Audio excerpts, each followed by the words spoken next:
core issue in the Rob Parson case at Morgan Stanley. First, we will identify the fundamental management issues. Then, we will lay out the solutions we have developed, and you will witness a crucial conversation between Rob and his supervisor, Paul Nasser. Finally, we will outline our action plan for Rob. At the heart of this case is a deep misalignment between Rob Parson's individual performance style and the Morgan Stanley's one firm culture. While Parson was a high performer who generated strong revenue and built client relationships, his behavior created organizational friction, reputational risk, and leadership concerns. First, the cultural misalignment and behavioral norm violations played a major role. Parson consistently failed to follow Morgan Stanley's emphasis on teamwork and collaboration. In fact, his approach was described as breaking every rule within the firm to achieve results. This behavior directly conflicted with the firm's one firm philosophy, which prioritizes dignity, respect, and consensus building. As a result, his actions created tension and hostility among colleagues. Second, Parson demonstrated clear interpersonal and leadership skill deficiencies. Multiple evaluations highlighted his volatile temperament, lack of professionalism, and disrespect towards junior staff. Subordinates reported being shocked by his language and behavior.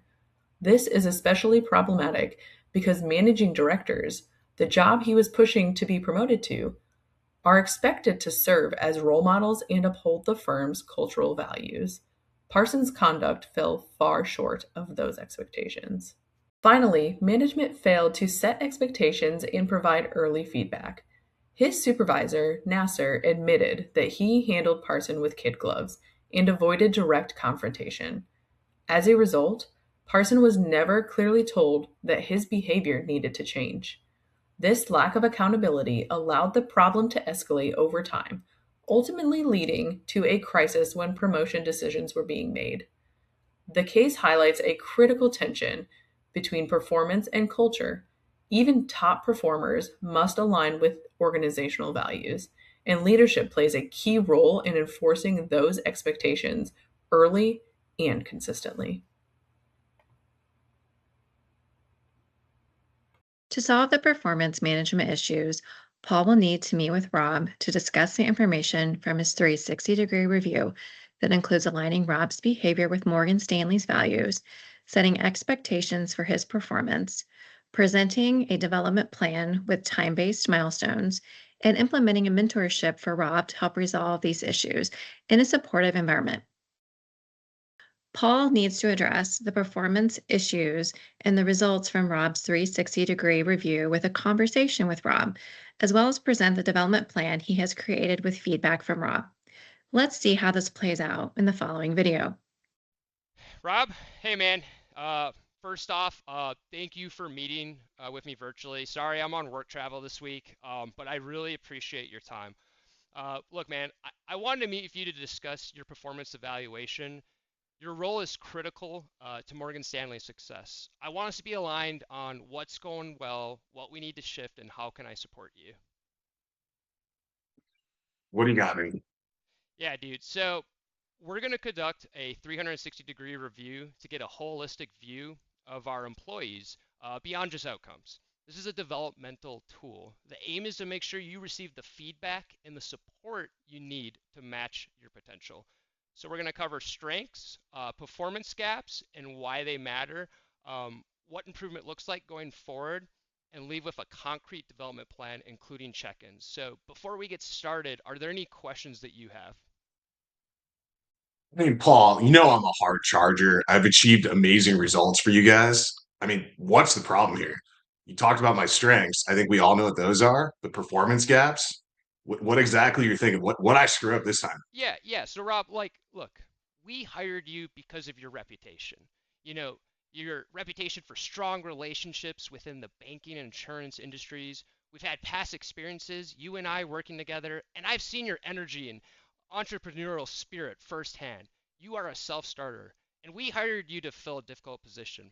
And look, you've jumped right in. You know the clients well. The creativity in your pitches has helped us win big clients and build business, and it's great. However, being an achiever is not enough here at Morgan Stanley. Your long-term influence and promotion in the company depends on the trust, teamwork, and not just your results. I know I've promised you a promotion, but I have not done what I need to get you ready for that promotion. You're willing to do whatever it takes to move projects forward. And while that's admirable, there are some issues that could block your long-term success here if we don't address them. There are some developmental gaps and areas of growth from your 360, specifically when it comes to relationships and the Morgan Stanley teamwork culture. People view your language as sharp. You're described as being volatile, aggressive, impatient, and difficult to work with. Can you see why your colleagues might describe working with you this way? I mean, yeah, I can definitely be a little impatient at times, maybe a little bit volatile to some. But Paul, I don't meet the traditional profile of Morgan Stanley, but I am motivated to be working for you. And again, have done phenomenally here. Yeah, and Paul, you are a top performer, and I want to challenge you with these stretch goals.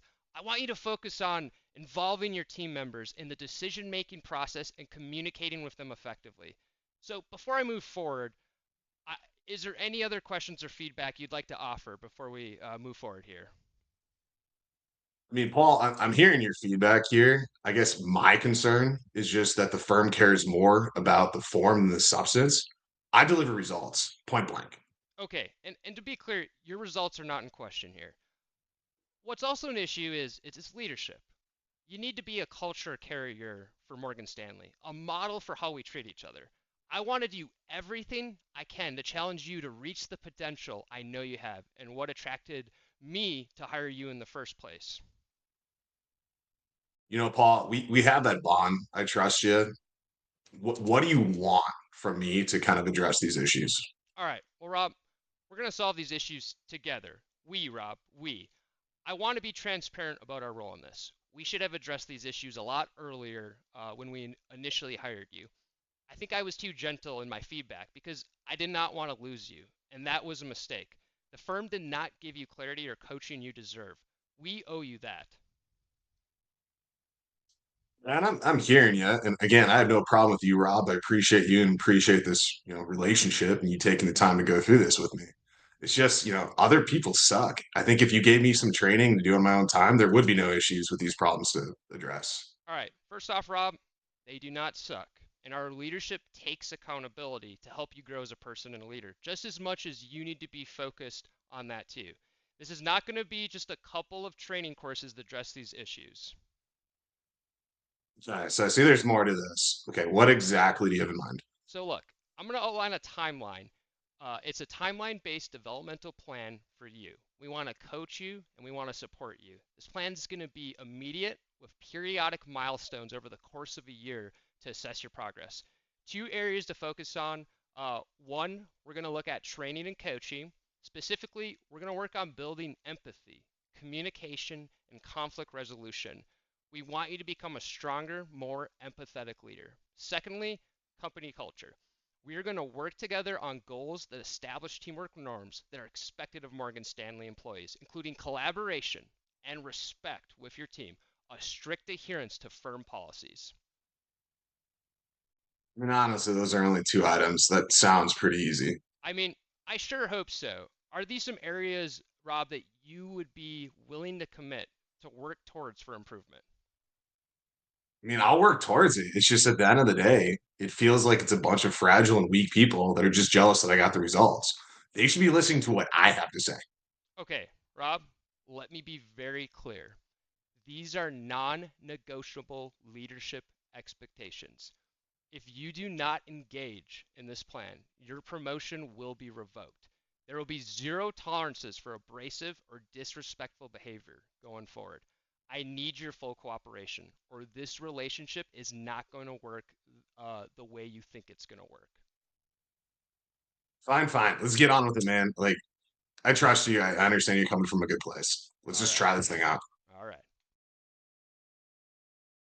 As you can see from the interaction, Paul will need to be consistent and firm with Rob over the course of the plan. Rob is skeptical and is described in resistance and readiness for change. Paul has followed the 3 steps for handling a skeptic: education and communication by outlining Rob's performance feedback and why changes need to occur; participation and involvement by demonstrating his commitment to two-way communication with Rob and his investment in Rob's success and growth; and finally, facilitation and support with a development plan that gives Rob the resources he needs to grow at Morgan Stanley. As Rob has outlined, the action plan will cover the immediate, with reviews for progress at 1 month, 3 months, 6 months, and 1 year. Having these milestones will be a great way to check progress of Rob as he grows. Paul has presented Rob with a development plan. He has also received a written copy to sign. This will become part of his employment file in Human Resources. HR will help Paul with courses that fulfill the training requirements of soft skills of empathy, communication, and conflict resolution. Rob will meet with key Morgan Stanley staff to better understand the company's culture, the criteria for promotion, and be involved in efforts to be part of the team. A key aspect of this development plan is biweekly check-ins with Paul. This will give Paul an opportunity to recognize more frequently what is going well with the development plan and what needs to be adjusted. This is also an opportunity for Rob to provide feedback to Paul.